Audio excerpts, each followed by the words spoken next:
According to obstetrician and gynecologist Dr. Thomas Shieh, there is a cure for cancer. The best thing to know about cancer is that, to me, I think there is a cure for cancer, and that cure is early detection. Because if you pick it up early, we can treat it and we can cure you.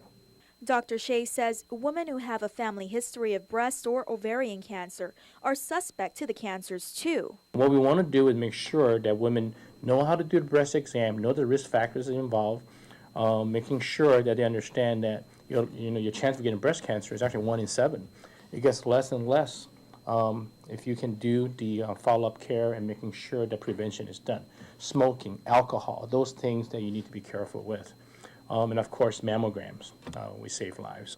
For diabetic women on Guam, it's important to get checked for uterine cancer through your annual pap smear. When you talk about uterine cancer, the chance of uterine cancer is important because the risk of uterine cancer is high on Guam. Especially we have a lot of diabetics here. Because if you're diabetic, you tend to have a higher risk for uterine cancer.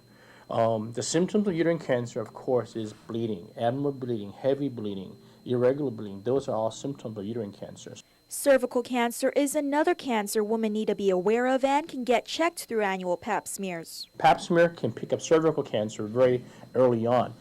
Today and age, there should be no women should be getting cervical cancer. We should be wiping that out with the advent of Papa Nicolau smears. So it's important to make sure you get your pap smears done.